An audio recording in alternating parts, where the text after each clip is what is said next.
نحمده ونصلي على رسوله الكريم أما بعد فأعوذ بالله من الشيطان الرجيم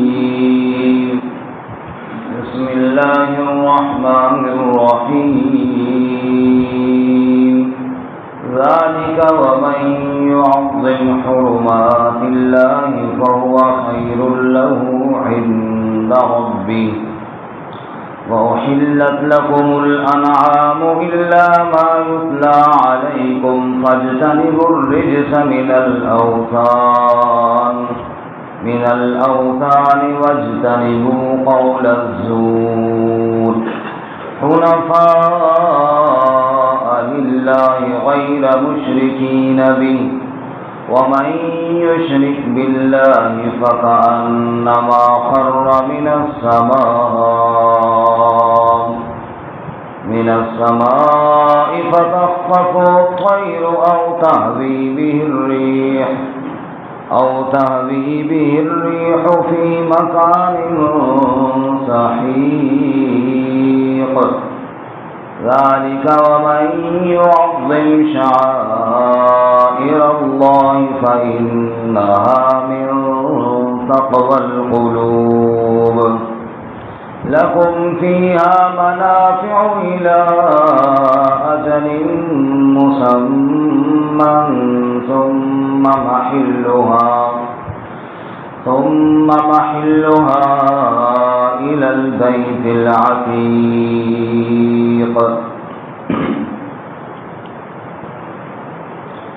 ذلك ومن يعظم حرمات الله یہ اور جو کوئی تعظیم کرے اللہ کے حرمات کی فهو خیر له عند ربه پس وہ بہتر ہے اس کے لیے اس کے رب کے ہاں وَأُحِلَّتْ لَكُمُ الْأَنْعَامُ اور حلال کر دی گئے ہیں تمہارے لیے جانور إِلَّا مَا يُتْلَى عَلَيْكُمْ مگر جو پڑھ دیے گئے تم پر فَاجْتَنِبُوا الرِّجْسَ مِنَ الْأَوْثَانِ پس اجتناب کرو بتوں کی گندگی سے وَاجْتَنِبُوا قَوْلَ الزُّورِ اور اجتناب کرو جھوٹی بات سے حنفاء للہ یکسو ہو جانے والے اللہ کے لیے غیر مشرکین بہ نہ شرک کرنے والے اس کے ساتھ ومن یشرک باللہ اور جو کوئی شرک کرے اللہ کے ساتھ فکأنما خر من السماء پس گویا کہ وہ گر پڑا آسمان سے فتخطفه الطير پس اچک لیا اس کو پرندوں نے او تهوي به الريح في مكان سحيق یا لے اڑی اسے ہوا دور کی جگہ میں ذالک ومن يعظم شعائر اللہ اور یہ جو کہ تعظیم کرے شعائر اللہ کی فإنها من تقوى القلوب پس بے شک وہ تقوی والے دل سے ہے لکم فیہا منافع الى اجل مسمى تمہارے لیے اس میں منافع ہیں ایک وقت مقررہ تک کے لیے ثم محلها الى البيت العتيق پھر اس کے حلال ہونے کی جگہ ہے وہی قدیم گھر سبحان ربک رب العزت عما یصفون وسلام علی المرسلین والحمد للہ رب العالمین اللهم صل على محمد وعلى آل محمد كما صليت على إبراهيم وعلى آل إبراهيم إنك حميد مجيد اللهم بارك على محمد وعلى آل محمد كما باركت على إبراهيم وعلى آل إبراهيم إنك حميد مجيد. معزز سامعین، سورۃ الحج کا چوتھا رکوع آیات نمبر 30 سے لے کر 33 تک تلاوت کی ہیں. اللہ رب العزت ان کے مطابق صحیح بیان کی توفیق عطا فرمائے اور ہمیں قرآن و سنت پر عمل کرنے کی توفیق عطا فرمائے. گزشتہ سبق میں ابراہیم علیہ السلام کا تذکرہ ہوا کہ اللہ تعالیٰ کے گھر کی نشاندہی کے بعد انہوں نے تعمیر فرمائی اور لوگوں میں حج کا اعلان کیا، اور اس اعلان کو اللہ تعالیٰ نے پوری کائنات کے اندر پھیلایا، اور حج کے لیے لوگ دور دراز کے علاقوں سے مختلف سواریوں پر اور پیدل بھی چل کر آتے ہیں اور وہاں دنیاوی اور اخروی منافع حاصل کرتے ہیں، اور پھر اللہ تعالیٰ کے دیے ہوئے جانور ذبح کرتے ہیں اور اس طرح اللہ تعالیٰ کی بندگی کا اظہار کرتے ہیں. پھر اس کے بعد احرام باندھے ہوئے، ظاہر بات ہے اس میں میل کچیل جمع ہو جاتی ہے، کہ احرام کھول کر غسل کرتے ہیں، بیت اللہ کا طواف کرتے ہیں. اللہ فرماتے ہیں کہ جو کچھ کر رہے ہیں یہ سب میرے احکامات کی بجا آوری کر رہے ہیں. اب حاجی احرام باندھا ہوا ہے، خوشبو نہیں لگا رہا، حالانکہ خوشبو لگانا بڑی اچھا عمل ہے، لیکن وہاں پر نہیں لگا رہا احرام کی حالت میں، حالت احرام میں سلا ہوا کپڑا نہیں پہن رہا. اسی طرح اپنی منقوہہ کے قریب نہیں جا رہا. جو چیزیں اللہ تعالیٰ نے حلال کی ہیں وہاں پر اللہ تعالیٰ نے ان سے روکا ہے تو رک گیا ہے. حدود حرم کے اندر شکار نہیں کر رہا، حرم کی حدود میں گھاس نہیں کاٹ رہا، درخت نہیں کاٹ رہا، اس لیے کہ جو چیزیں اللہ نے حرام کی ہیں ان کی بجا آوری کر رہا ہے. اللہ فرماتے ہیں ذالک ومن یعظم حرمات اللہ، لوگوں جو کوئی اللہ کی حرام کردہ چیزوں کی تعظیم کرے، جن کو اللہ نے حرام کیا ہے ان کا احترام کرے، فہو خیر لہ عند ربہ، تو وہ اس کے لیے بہت بہتر ہوگا رب کے ہاں. سورہ مبارکہ کے شروع میں نے عرض کیا کہ اس سورہ مبارکہ میں یہ بھی بیان ہوگا جن چیزوں کو اللہ تعالیٰ نے حرام کیا ہے ان کو حرام سمجھو، اور جن کو اللہ نے حرام نہیں کیا ان کو حرام نہ سمجھو. تو فرمایا کہ حرم کی حدود میں یا حالت احرام میں جو ممنوعات ہیں ان کو اللہ تعالیٰ نے حرام کیا ہے، اور جو ان کا احترام کرے گا فہو خیر لہ عند ربہ. اب آگے وہ چیزیں جو مشرکین نے حرام کی ہیں ان سے منع کیا. مثلا ہم 7ویں پارے میں پڑھ کے آئے ہیں، انہوں نے مختلف جانوروں کا گوشت اپنے اوپر حرام کر رکھا، بعض جانوروں کی سواری حرام کر رکھی، بعض جانوروں کا دودھ حرام کر رکھا. یہ اپنے ان معبودان باطلہ کی خوشنودی کے لیے، یہ ہمارا جانور جو ہے یہ فلاں بت کے نام پر ہو گیا ہے، اب اس پر ہم سواری نہیں کرتے جی اس کی خوشنودی کے لیے، اس کا دودھ استعمال نہیں کرتے اس کی رضا کے لیے. اللہ فرماتے ہیں جس کو اللہ نے حلال کیا تم کون ہوتے ہو اپنی طرف سے حرام کرنے والے. فرمایا وَأُحِلَّتْ لَكُمُ الْأَنْعَامُ، اور اللہ نے تمہارے لیے مویشی حلال کیے ہیں. اب اللہ نے گائے حلال کیا تو ساری دنیا کی گائے حلال ہیں، کسی ایک کو کسی بت کے نام پر مخصوص کر دینے سے وہ حرام نہیں ہو جاتی. اسی طرح اللہ نے 8ویں پارے میں فرمایا قُلْ أَذَّكَرَيْنِ حَرَّمَ أَمِ الْأُنثَيَيْنِ أَمَّا اشْتَمَلَتْ عَلَيْهِ أَرْحَامُ الْأُنثَيَيْنِ نَبِّئُونِي بِعِلْمٍ إِن كُنتُمْ صَادِقِينَ. فرمایا اللہ نے گائے بنائی، اللہ نے اونٹ بنائے، اونٹنیاں بنائی، اللہ نے ان سب کو حلال بنایا ہے. اب تم کہتے ہو کہ یہ اونٹ حرام ہے، اگر یہ اونٹ حرام ہے تو سارے اونٹ حرام ہونے چاہیے نا. یہ کیا ہوا کہ یہ ایک حرام ہے باقی حلال ہے؟ اگر مؤنث حرام ہے تو ایک اونٹنی حرام ہے تو باقی بھی ہونی چاہیے. تو یہ تم نے اپنی طرف سے جو قانون بنائے ہیں یہ قانون درست نہیں ہے. حلت اور حرمت کا اختیار صرف اللہ کے پاس ہے. اس لیے فرمایا فاجتنبوا الرجس من الاوثان، بتوں کی گندگی سے اپنے آپ کو بچاؤ. ظاہر بات ہے سب سے بڑا گند شرک ہے. یا ایھا الذین آمنوا انما المشرکون نجس، اے ایمان والو شرک کرنے والے گندے ہیں. تو فرمایا فاجتنبوا الرجس من الاوثان، ظاہری میل کچیل یہ گندگیاں بھی ہیں، اصل گندگی شرک والی ہے. تو فرمایا فاجتنبوا، تو اجتناب کرو الرجس من الاوثان، بتوں کی گندگی سے. رجس کا معنی گندگی، غلاظت، اس غلاظت سے اپنے آپ کو بچاؤ. واجتنبوا قول الزور، اور جھوٹی باتوں سے اپنے آپ کو بچاؤ.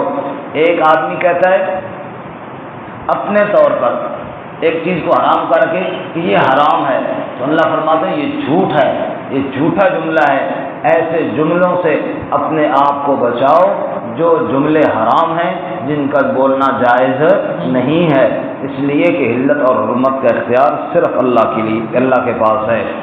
تو ایسی باتوں سے اور ایسے اقوال سے اپنے آپ کو بچاؤ. خصوصاً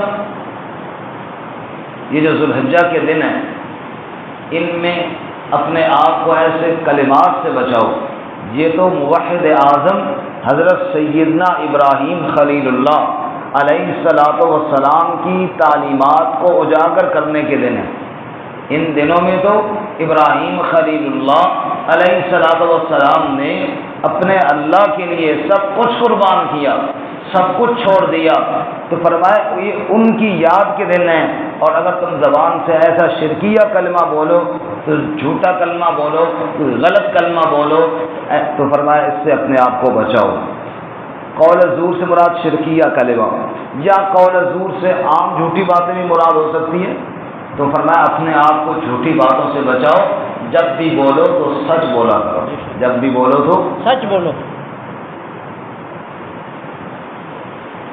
کسی نے بڑی عجیب بات لکھی کہ قربانی کا جو جانور ہے اس کے اندر عیب نہ ہو، کانا نہ ہو، کان کٹا نہ ہو، لنگڑا نہ ہو، لولا نہ ہو.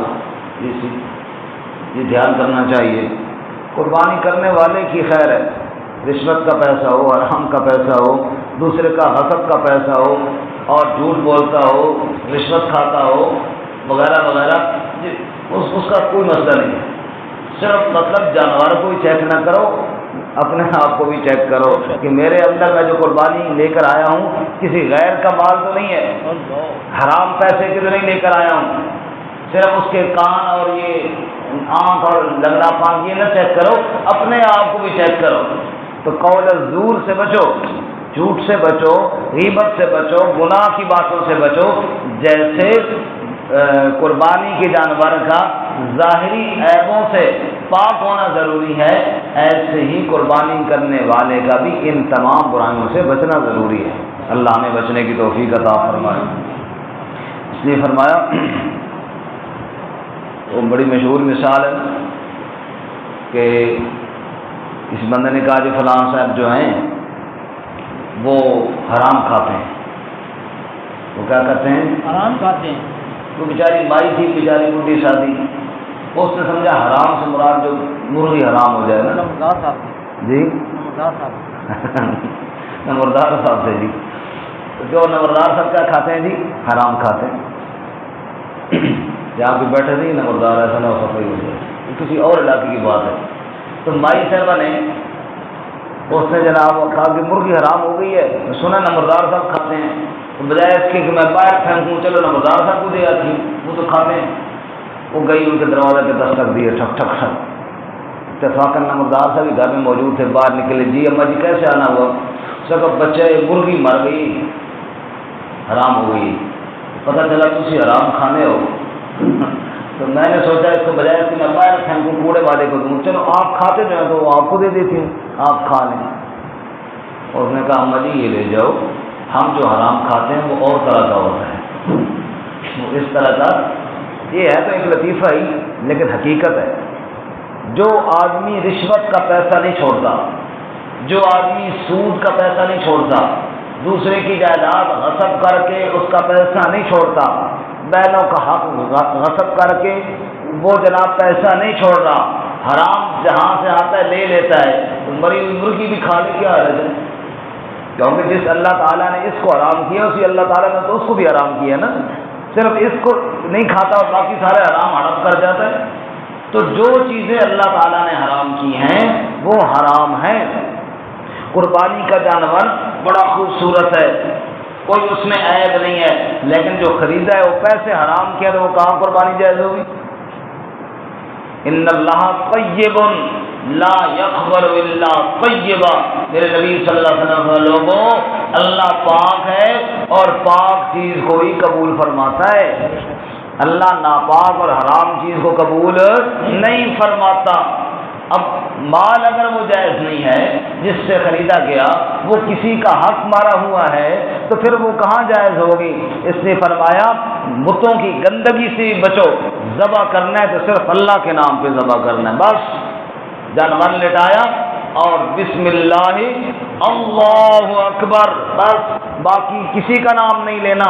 اگر اللہ کے نام کے ساتھ کسی اور کا نام لیا حرام ہو گیا جانور، اور اسی طرح اگر حلال پیسوں کے ساتھ آدھے پیسے حرام کے ملا لیے تو قربانی مردود ہو گئی۔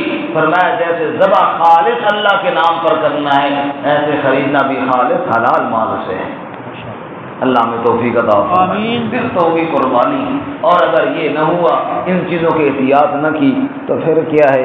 بس پھر اللہ تعالیٰ ہی رحم فرمائے۔ اس نے فرمایا حنفاء للہ غیر مشرکین بھی، بس یکسو ہونے والے ہو جاؤ اللہ کے لیے، غیر مشرکین بھی، اس کے ساتھ شرک کرنے والے ہرگز نہ ہو، خالص اللہ کے لیے قربانی بھی ذبح کرو اور دیگر اعمال بھی کرو۔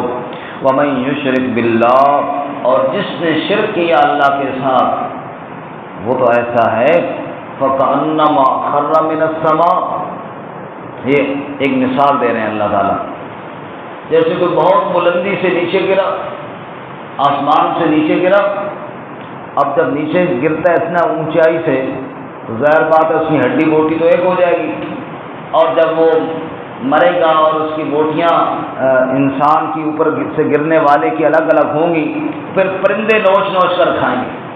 فرمایا فَكَأَنَّمَا خَرَّ مِنَ السَّمَاءِ، جس نے شرک کیا گویا کہ بلندی سے گر پڑا، فَتَخْطَفُ الطَّيْرُ، پھر پرندے اچک اچک کر لے گئے اسے، پھر اس کو پرندے اچک کر لے گئے، او تَحْوِي بِالرِّيحِ، یا ہوا اڑا کر لے گئی، فی مکان صحیح، دور کی جگہ میں، بندہ اوپر سے گرا، کچھ پرندے میں نوچا، کچھ بچ گئے، سے ہوا کے جھونکے آئے، کوئی ادھر اڑا کے لے گئے، کوئی ادھر اڑا کے لے گئے، بکھر گیا، ریزہ ریزہ ہو گیا۔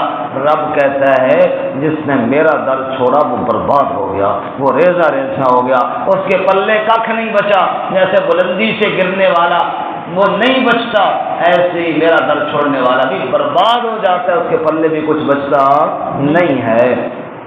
اس لیے ذالک ومن یعظم شعائر اللہ، لوگوں جیسے اللہ تعالیٰ کی بندگی کے لیے پیدا ہوئی ہو نا، شعائر اللہ کی تعظیم کرو، جیسے مسجد ہے یہ شعائر اللہ ہے، ان الصفا والمروہ من شعائر اللہ، صفا مروہ اللہ کی نشانیوں میں سے ہے۔